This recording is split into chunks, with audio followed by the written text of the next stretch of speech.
भारतीय reserve bank यानी RBI को एक बड़ी कामयाबी हाथ लगी है। आरबीआई ने ब्रिटेन से भारत का सोना वापस लाया है। भारत ने अपना सोना सीक्रेट तरीके से दूसरे देश के अंदर भिजवा दिया था। क्या वही सोना वापस आ गया है? सीक्रेट सेल ऑफ गोल्ड जो आरबीआई के द्वारा वर्ष 1990-91 के दौर में की गई थी, जब भारत के पास में बहुत ज्यादा डेट हो गया था, क्या हम उस डेट से बाहर निकलते हुए अपना उस गिरवी रखे सोने को वापस ले आए हैं क्या? दोस्तों, एक बड़ी स्ट्रेंज सिचुएशन कह लें या एक बड़ी स्ट्रेंज स्टेटमेंट आई है। काफी सख्त कर दी गई है, सिक्योरिटी टाइट की गई है और उसकी वजह ये बताई गई है कि आईएसआईएस खुरासान की तरफ से एक थ्रेट आया है या उन्होंने एक धमकी दी है। भारत अपना पूरा का पूरा 100 टन का सोना यानी कि 1 लाख किलोग्राम का सोना वापस मंगवा रहा है, ऐसी अनाउंसमेंट कर दी गई है। अभी मजीद और भी सोना उनका वहां पर पड़ा हुआ है, लगभग 350 टन का सोना अभी भी इंग्लैंड के अंदर उनका मौजूद है, जो वो कह रहे हैं कि हम वक्फे के साथ उनसे लेते रहेंगे। जो 1991 में उनको सौंप दिया गया था, एज अ डिपॉजिट वहां पर रखवाया गया था, एज अ रिजर्व वहां पर रखवाया गया था। अब उन्होंने, ये बात है करीब 3 दशक पहले की। मुंबई एयरपोर्ट पर एक चार्टर प्लेन खड़ा था। इस प्लेन में भारत सरकार ने सोना रखवाया। इस सोने को लेकर प्लेन इंग्लैंड के लिए उड़ गया और बदले में भारत सरकार को पैसे मिले। कहानी साल 1991 की है। उस समय भारत की आर्थिक स्थिति चरमरा चुकी थी। देश के पास सिर्फ कुछ दिनों का विदेशी मुद्रा भंडार बचा था। हालात ऐसे बन गए थे कि भारत को अपना सोना गिरवी रखकर कर्ज लेना पड़ा। इसके बाद देश के सामने ऐसी नौबत कभी नहीं आई। आज की तारीख में भारत के खजाने में सैकड़ों टन सोना और अरबों की कीमत का विदेशी मुद्रा भंडार है। इंडिया के साथ एक जंग की थी ना, 1948 की वार हुई थी। ठीक है। उसके बाद जो जितने हिस्से पे आपने कब्जा कर लिया था या उनको आजाद करवा दिया था, वहाँ अपनी आर्मी ले जाके खड़ी कर दी थी। वहाँ पे फिर आपकी मूवमेंट है, ठीक है। उधर आप एक, चाहे वो एक पपेट गवर्नमेंट ही होती है, लेकिन अंडर इन्फ्लुएंस वो पाकिस्तानी होती है ना। ठीक हो गया। अच्छा, जब उन्होंने आर्टिकल 370 हटाया, बकौल हमारे के उन्होंने यूनाइटेड नेशंस की जो करारदाद है उसकी खिलाफ वर्जी की, तो पाकिस्तान ने क्या कर लिया? यहाँ पे आ जाती हैं आपकी फौजीदारे भी जी, यहाँ पे ओवरऑल आपकी एस्टेब्लिशमेंट भी आ जाती है, यहाँ पे आपकी जो डेमोक्रेटिक गवर्नमेंट्स हैं वो भी आ जाती है। ठीक है, ये करना उनका काम था। ठीक हो गया। इसके अगेंस्ट अक़वाम मुत्तहिदा में जाना, एक स्ट्रॉन्ग कैंपेन करना, अच्छा, वहाँ पे जाके ये बात करनी कि किसी भी तरीके से इस इशू को अलाइव रखना, ये उनका काम था। ठीक हो गया। तो उसका वीजा लग जाता है। एक खित्ते को डिस्टेबल करने के लिए ऐसी न्यूज़ बिल्कुल जनरेट करते रहेंगे कंसिस्टेंटली बेसिस। चले डिस्टेबल करने के लिए मतलब बिल्कुल आप कंपटीशन में जा रहे हैं ना, ये कंपटीशन का दौर है। अभी आपने कह दिया कि हमारा चंद्रयान ऊपर पहुंच गया है, उसके बारे में भी न्यूज़ होगी, वहाँ से वीडियो क्लिप्स भी आ गई। अब आपका पॉइंट ऑफ व्यू क्या है? क्या उधर चंद्रयान गया था? तो आपका क्या ख्याल है, नहीं गया? नहीं बिल्कुल नहीं गया। नहीं गया। चांद की तस्वीरें जो उन्होंने अपनी लाइव लैंडिंग दिखाई थी, वो क्या था? वो सब फेक था। कैसे फेक था? अच्छा, नासा चाइना खुद उनसे पूछ रहे थे कि मेरे ख्याल से इनका गिरेगा ही, नंबर बढ़ेगा नहीं। ये बात है, मैं आज भी कह रहा हूँ, इंडिया पहले नंबर पे आएगा। किस चीज में? हर चीज में। मजबूत पार्टी के लीडर मोदी जी जब बोलते हैं तब भी अपोजिशन को प्रॉब्लम होता है, जब खामोश हो जाते हैं तो भी प्रॉब्लम होता है।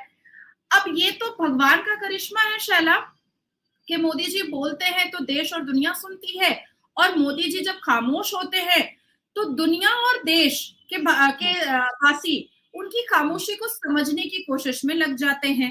आएगी मेरी पार्टी आएगी। अब इंडिया के जो लोग हैं या इंडिया का जो मोदी है, मोदी बड़ा ज़हन रखता है। हाँ, बनिया दिमाग है। हाँ, बनिया है वो। हाँ। और उसने पूरी दुनिया के अंदर एक अपना एक तहलका मचाया हुआ है। बिल्कुल मचाया हुआ, ऐसे ही है। दोस्तों, भारत के केंद्रीय बैंक ने ब्रिटेन से 100 मीट्रिक टन से थोड़ा अधिक सोना अपने घरेलू वॉल्ट में स्थानांतरित कर दिया है।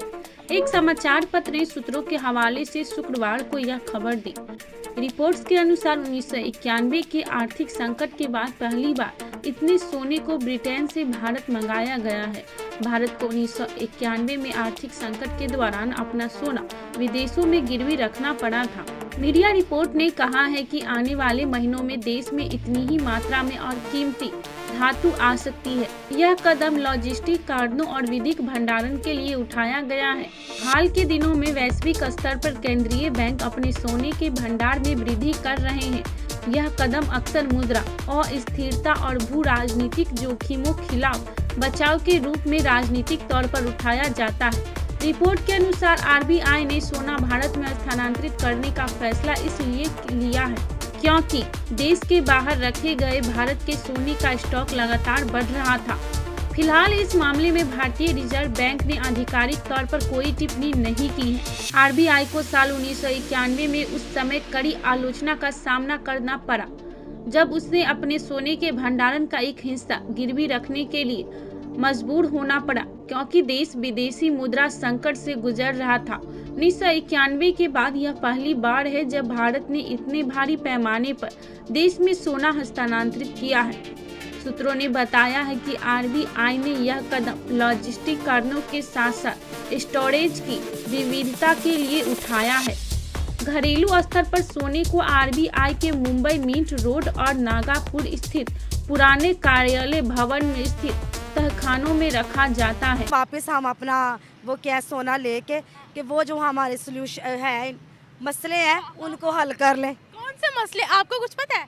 ये होता है ना, जब ये जंगें लगी, ये लोगों का काफ़ी ज़्यादा नुकसान हुआ, ये जंजले आए, सब कुछ ये वो हो सकता है कि वो इसी रिलेटेड उनसे बात करना चाह रहे हों। उन्होंने तंगी आनी वो आ रही, अगर साढ़े माम हुसैन ਲਈ आई सी ना, हसन ਲਈ आई सी ना, ਸਾਡੇ ਅਬਾਸ ਲਈ ਆਈ ਸੀ ਨਾ, ਸਾਡੇ ਕਰਬਲਾ ਦੇ ਵਿੱਚ ਪਾਣੀ ਤੋਂ ਆ ਗਈ ਸੀ ਨਾ, ਉਹ ਤੇ ਕੁੱਲ ਕਾਇਨਾਤ ਦੇ ਮਾਲਕ ਨੇ।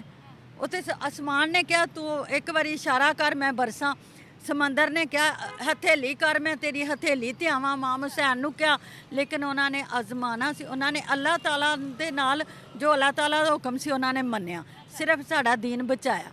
लेकिन मुसलमान जेड़े होन दे ने वो मुसलमान भी घट उन्हां दे ईमान ने पुत्र। लेकिन हम कैसे अंदाजा लगा सकते हैं कि खबर ये है, हामिद मीर साहब ने ये प्रॉपर खबर ब्रेक की है कि गवर्नमेंट के इदारे ये कह रहे हैं कि कश्मीर पाकिस्तान का हिस्सा नहीं है, वो पाकिस्तान की टेरिटरी में नहीं आता। तो अब पाकिस्तान के जो रियासती इदारे हैं जो कहते हैं कि आज़ाद कश्मीर एक फॉरेन टेरिटरी है, उन रियासती इदारे अक़वाम मुत्तहिदा की उस करारदाद को बरकरार रखने के लिए अगर ये बात करते हैं तो ये बात गलत नहीं करते। हम लोग जाते हैं वहाँ पे अच्छा सैर के लिए, सियाहत के लिए, तो बहुत से लोगों को हमने खुद सुना कि ये पाकिस्तान से आए हैं। जब से इंटरनेट आया है, जब से सोशल मीडिया आम हुआ है, लोगों को पता चलना शुरू हो गया कि मामला क्या है। उनको भी पता है कि सी पैक का रूट हमारे अंदर से होकर गुजरेगा। ठीक है। उनको भी पता है कि यार चाइना की जो ट्रेड वहाँ से शुरू होनी है, चाइनीज बॉर्डर से, वो पाकिस्तान से नहीं अटैच होता, वो हमारे साथ अटैच होता है। जब ये चीजें सारी देख रहे हैं तो उनको इस चीज का आइडिया हो रहा है कि यार हम क्यों ना अपना एक मुल्क बना लें।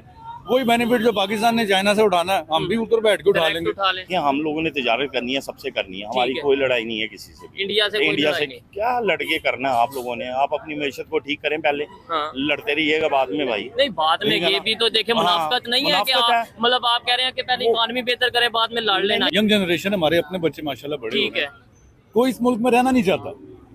इस मुल्क के हालात ये हैं कि लोग ये कहते हैं आज कि हम पे आके कोई दूसरे गोरा कब्जा कर ले, हिंदुस्तान आके हम पे कब्जा कर ले, अफगानिस्तान के वो लोग आके कब्जा कर ले, तालिबान, ताकि हमारी कोई जान छूटे यार हम किसी और तरफ निकलें। पाकिस्तान को एक काम चाहिए कि अगले 20-25 साल तक ना अपने मुल्क के चारों तरफ ना कोई 100 फुट ऊंची दीवार खड़ी कर ले। अच्छा, इसके पास दरिया भी है, ठीक है, इसके पास समंदर भी है, जरखेज जमीन भी है, ठीक है, कोई वजह ही नहीं है। अगर कोई इदारा या इस मुल्क के कोई कल्प्रिट लोग ये समझें कि मैं उनसे डर जाऊंगा तो ये मुमकिन नहीं है।